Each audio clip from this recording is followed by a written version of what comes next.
The eternal folly of the mind is that it's forever bound to seek for something which it can never find. This is the root of suffering. The mind's entire problem is that it's forever seeking for unconditional safety, unconditional peace, unconditional resolution.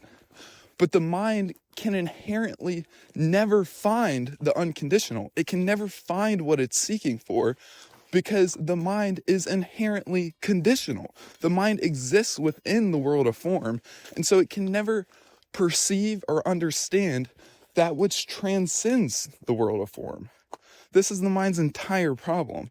It's like a character on a movie screen trying to find the screen.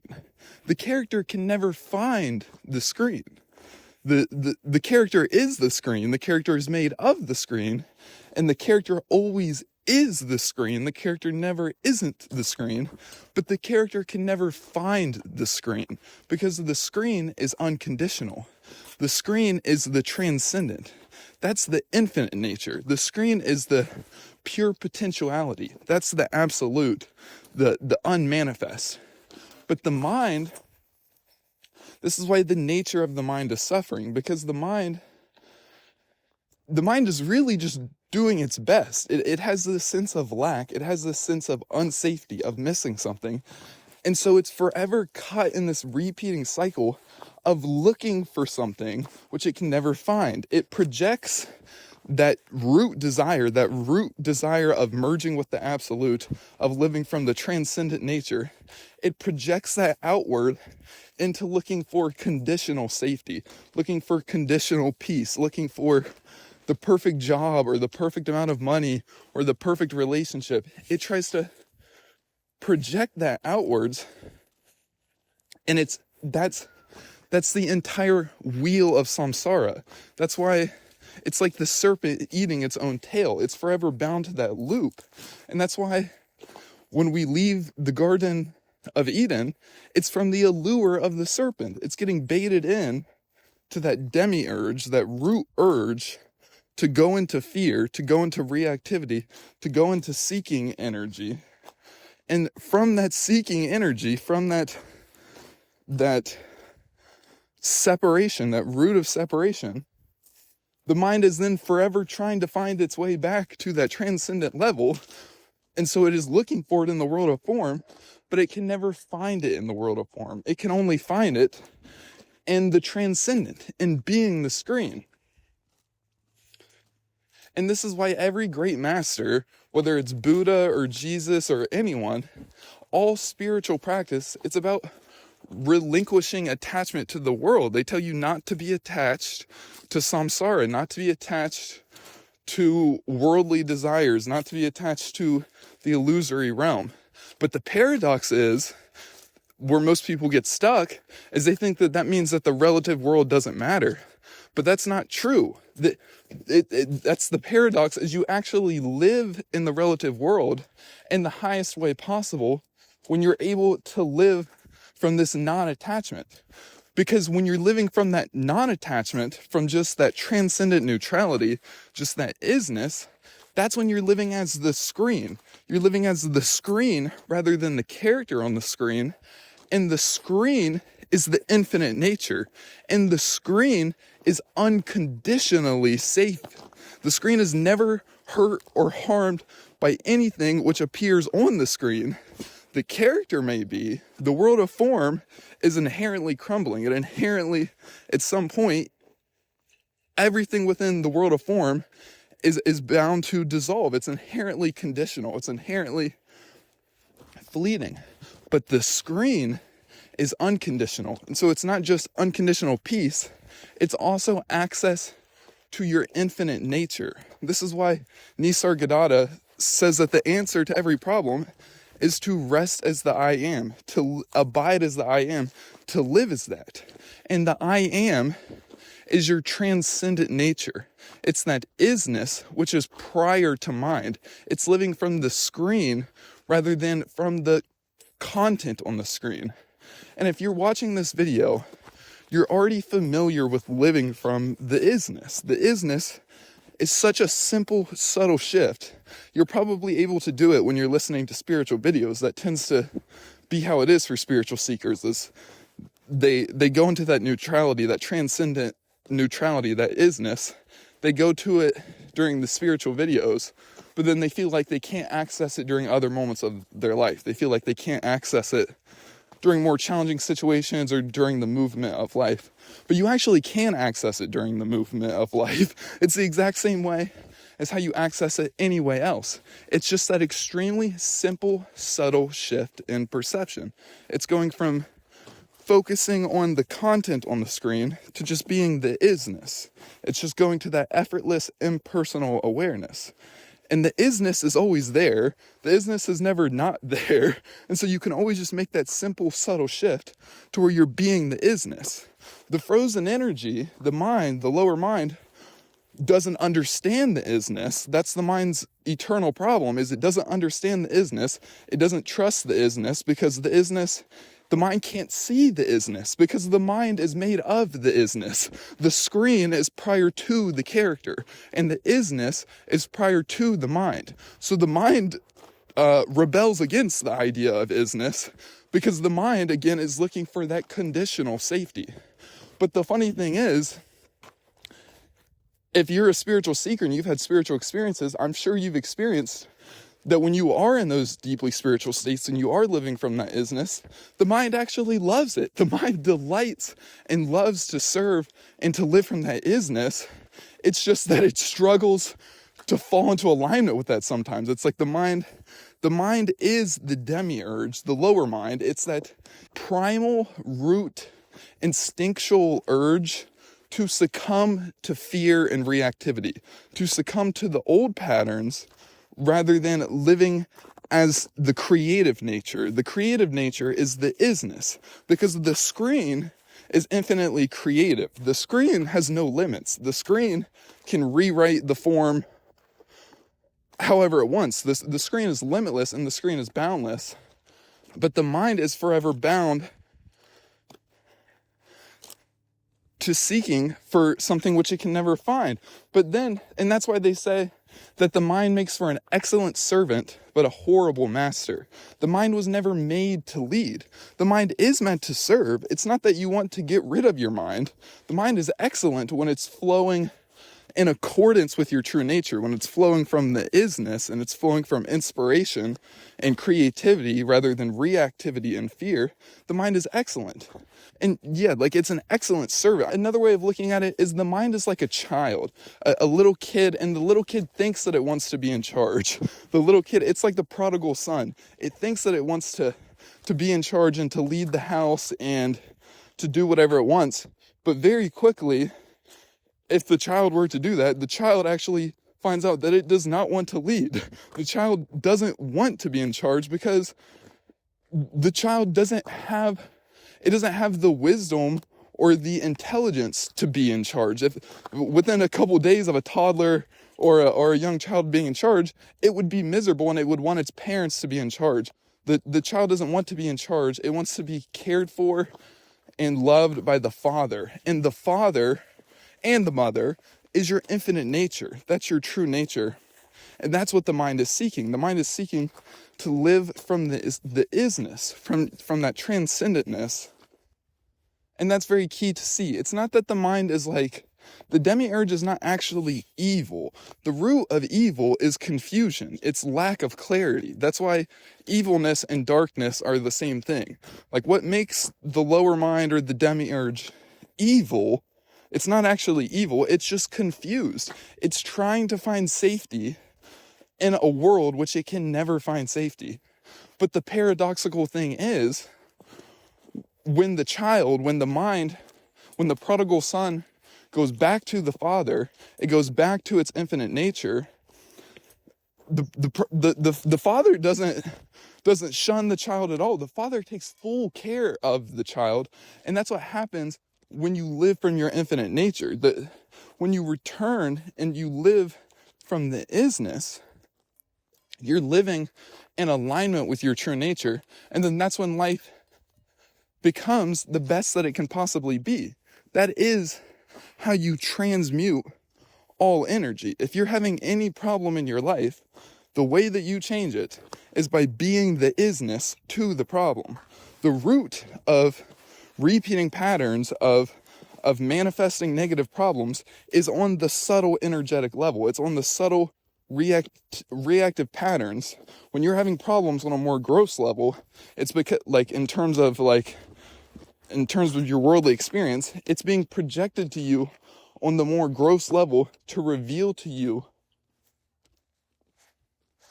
those more subtle energetic reactive patterns. And so yes, when you live from the isness, from that which is prior to mind, that is the answer to all problems, because that is the agent of change. I want you to pay close attention to this, because if you see this, it will change your life. This is how you transform and transmute any element of your experience. It's by being the isness. The isness. And why does the isness, why is that the agent of change? Because the isness is the screen. And the screen is that which changes all the content on the movie. The screen is the source of power. The screen is the infinite power. And the screen is capable of miracles. It's capable of transforming anything instantly. But the key is, from the perspective of the screen, to live as the screen is to just live as the isness. The screen doesn't actually get caught up into the reactive, fear-based energy of the mind. When you're living as the screen, you're just living as that isness. You're just living as that transcendent neutrality, where you're being neutral to all the forms of experience, the thoughts, the emotions, the physical body, the physical world, every layer of your experience. When you're living from that, you're in alignment with your infinite, creative, intuitive, unconditional nature. And that will automatically progress and transmute your life. And the isness isn't something which only happens after self-realization. Any movement of your life, which you have progression and you have movement and you have flowing, that's happening from the isness. The isness is that simple. It's so subtle. Tons of people that know nothing about spirituality are living from the isness all the time. Because the thing is, when you're living from this, the more you're living from this, it just feels like doing what feels right to you. It's just following intuition rather than succumbing to that primal instinctual demiurge, that urge to succumb to the old patterns and the reactivity. To fear. The creative infinite nature is the higher nature. And you don't have to know anything about spirituality to be doing that. And a lot of the time, some of the people that are the most caught up in the spiritual concepts do it the least, in a way, because the spiritual concepts, they can be hijacked and they can turn into some sort of condition. They turn into a positioning thing. This is what happens with any sort of system or any sort of religion. Is the root of religion is with the spiritual masters, and the spiritual masters preach the transcendent. They preach the unconditional. But then when dogma and hijacking and fear-based reactivity takes over, it turns into a religion. It turns into something which is conditional, which has limits, which has boundaries, and which is inherently fear-based. But the real message of every great master, of every creative master, whether it's an athlete or a spiritual master or an artist or of anyone, it's in that merging with the absolute, merging the absolute into the relative. That's your infinite nature. And what it means to merge the absolute into the relative is to be the isness within the movement of the relative. That's the flow state. That's how you enter flow state on command, is when you just switch to the isness. And then you can be the isness even in the movement of life. You're just that transcendent neutrality. And it's such a simple, subtle shift. It's so easy and it's so simple. Everyone can do it. It's like right now, you can just switch to the isness. You're just focusing on the isness, and you're not like squeezing or anything. Like the screen doesn't have to squeeze to be the screen. The screen just makes that very simple, subtle shift in attention where it's just the isness. Everything just is. And the isness transcends all movement of life. This is why from the isness, you can actually do anything. It's not that you become like a zombie that just sits around and like you have no free will. You actually have ultimate free will. From the isness is the only place you do have free will, because that's when you're moving from your creative, infinite nature. And when you're living from that, that's how you perform any movement of life better. That's the mechanism of progression. That's why you can see when anyone is performing like at an elite level, at the very highest level, the top performers in anything, whether it's sports, science, art, public speaking, being a librarian, like being anything, when any human being is flowing at the top peak level, they're doing it effortlessly. It's just flowing through. It's just happening. They're just completely in alignment. Like some people will say it starts to feel like they're channeling, like it's not even coming from them, because it's not coming from the character. It's coming from the infinite. It's coming from your infinite nature, your infinite being, which is the isness, which is the screen. And you can actually learn to live your entire life from this. This is the integration of the absolute into the relative. It is transmuting the energy by relinquishing that urge to succumb to the frozen energy. The frozen energy signals to you to stay frozen, to not be the isness. It tries to tell you like, oh, you can't be the isness during the movement, or you can't be the isness while you're talking, you can't be the isness while you're with this person, but you actually always can. When you just don't bite that bait and you just switch to the isness, you're the isness. And the more you do this, you will start to notice that your entire life will change. Everything will transmute. This is when you have random resolve. This is when miraculous resolution falls into place. This is when intuition guides you. This is when everything starts flowing better and everything starts progressing, because this is the alchemical agent. This is the agent of change and progression. It's the screen. The screen is that which transforms all and is the source of power. It's living as that isness. And from the isness, it's paradoxical, because from the isness, you're not even trying to change anything.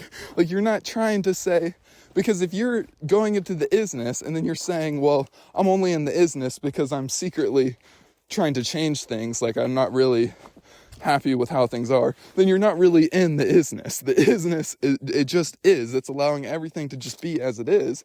And even if there's discomfort or there's some like feeling of lack or the feeling of fear, you can be the isness to the fear, to the feeling of lack. And that's how you transmute it. That's how you dissolve it. And you're not even trying to dissolve it, because everything just is as it is. Everything just is neutral and it's equal.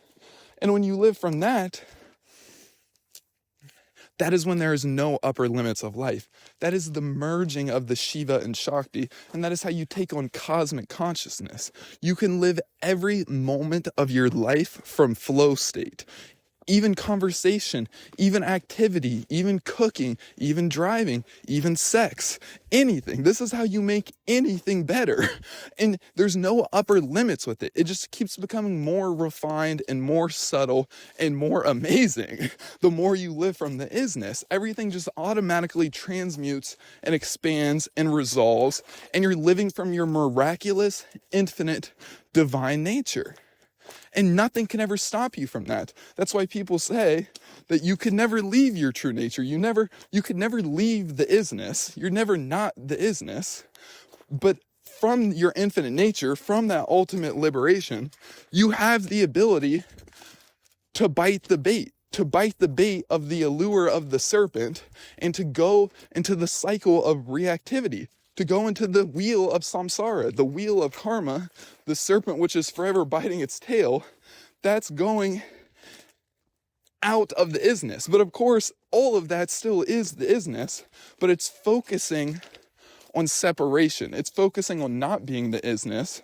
And the more you focus on separation and you focus on the world of form, you become hypnotized. That's the dualistic pendulum. The serpent hypnotizes you, and that's when you're eternally seeking. You're eternally seeking for something which you can never find.